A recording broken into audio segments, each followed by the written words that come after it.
Hello friends, Gayatri క్రియేషన్కు స్వాగతం. గాయత్రి క్రియేషన్లో ఈరోజు మనం పాలకూర పకోడీలు ఏ విధంగా తయారు చేసుకోవాలో తెలుసుకుందామండి. ఎప్పుడు ఉల్లిగడ్డ పకోడీలే కాకుండా ఆ పాలకూర పకోడీలు కూడా చేసుకుందాము. ఆకుకూరతో చాలా బాగుంటుంది, హెల్తీ ఫుడ్ కూడా. మనం నైవేద్యానికి ఉల్లిగడ్డలు పెట్టం కాబట్టి ఇలా పాలకూర పకోడీలు చేసి నైవేద్యంగా కూడా పెట్టుకోవచ్చు. ఇవి గెస్ట్లు వచ్చినప్పుడు కూడా మనం చేసి పెట్టచ్చు. ఒక వారం రోజులైనా క్రిస్పీగా చెడిపోకుండా ఉంటాయి. ఈ పకోడీలను ఏ విధంగా తయారు చేయాలనో తెలుసుకుందాం ఇప్పుడు.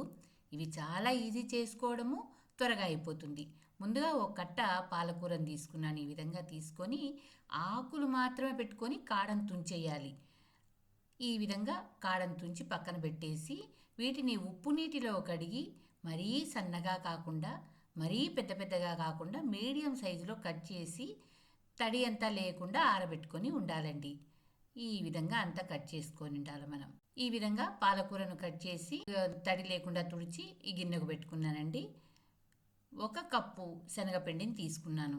2 స్పూన్ల బియ్యపిండి, ఒక 5 పచ్చిమిరపకాయలు కచ్చాపచ్చాగా దంచి తీసుకున్నాను. లేదు అంటే మీరు చిన్న చిన్న ముక్కలుగా కూడా తరిగి తీసుకోవచ్చు.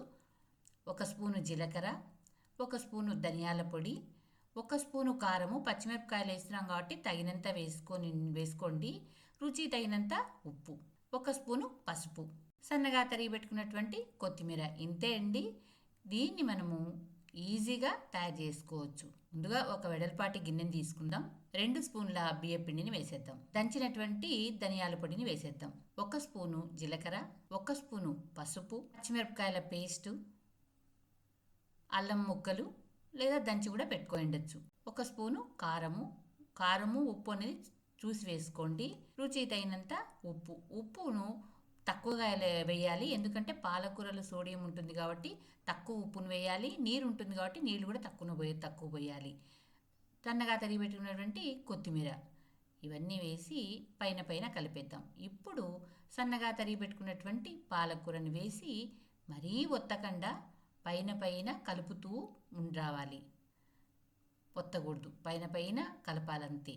ఈ విధంగా కలపాలి. ఇప్పుడు కొద్దిగా శనగపిండిని వేస్తూ కలపాలండి. ఒకటేసారి ఎక్కువ వేయకూడదు. కొద్దిగా వేస్తూ పైన కింద అంటూ ఈ విధంగా కలుపుకోవాలి. మళ్ళీ కావాల్సినంత కొద్దిగా వేసుకొని అలా కలుపుకుంటూ ఉందాము. మనకు గట్టిగా అనిపించినప్పుడు కొద్దిగా 2 స్పూన్ల నీళ్ళని పోసుకొని తడుపుకోవాలి. ఒకటేసారి ఎక్కువ నీళ్లు పోయకూడదు. ఇది ఆకుకూర కాబట్టి జోరైతుంది. మరీ జోరు కాకూడదు, అట్లని మరీ గట్టిగా ఉండకూడదు అనమాట. పాలకూర తగినంత 2 స్పూన్లు వేసుకుంటూ మధ్యలో కలుపుకుంటూ రావాలి. ఇది పకోడీల పిండిలాగా కలుపుకోవాలి. దీన్ని మనము డీప్ ఫ్రైకి నూనె పోసుకున్నప్పుడు నూనె కాగేంత లోపల ఇది పక్కకు ఉంటుంది కాబట్టి అప్పుడు దీంట్లోంచి నీళ్లు ఊరి కొంచెం జోరుగా కూడా అవుతుంది కాబట్టి ముందు తక్కువ నీళ్ళని మనం పోసుకోవాలి.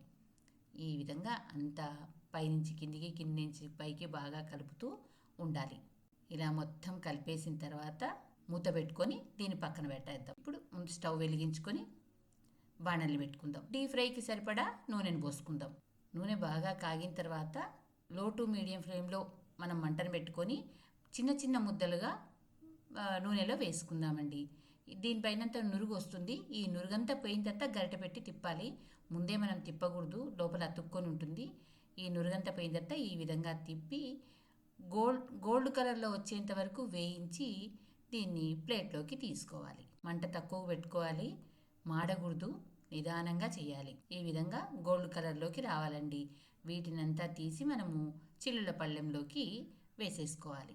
ఇలా నూనెంతా వడగట్టేసి దీన్ని చిల్లుల పళ్ళెంలోకి వేసేసుకుందాం. ఇంతే అండి, ఈజీగా తయారు చేసుకోవచ్చు.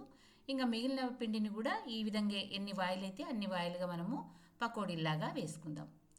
ముందుగా మీకు మాట, నా ఛానల్లోని కథలు మరియు వంటలు మీకు నచ్చినట్టయితే ఓ లైక్ చేయండి. మీ బంధువులకు, స్నేహితులకు, తెలిసిన వాళ్లకు షేర్ చేయండి. మరిన్ని టేస్టీ వంటల కోసం, మరిన్ని మంచి కథల కోసం గాయత్రి క్రియేషన్ను సబ్స్క్రైబ్ చేసుకోండి. ఈ విధంగా ఎన్ని వాయిల్ అయితే అన్ని వాయిలు మనం పకోడీలుగా చేసేసుకోవాలి. ఇవి ఒక వారమైనా నిల్వ ఉంటాయండి, క్రిస్పీగా ఉంటాయి. ఇలా గోల్డ్ కలర్ రాగానే దీన్ని చిల్లుల పళ్ళెంలోకి వేసి 3వ వాయి వేసేసుకుందాం. ఈ పాలకూర పకోడీలను మీరు తయారు చేసి మీకు ఎలా కుదిరిందో నాకు కామెంట్స్ రూపంలో తెలపండి. వీటిని ఇలా తుంచితే చూడండి ఎంత క్రిస్పీగా ఉన్నాయో. అలాగే వీటిని ఇలా నలిపితే కూడా పొడి పొడిగా అయిపోయినాయి. ఈ విధంగా రావాలన్నమాట. Thank you for watching.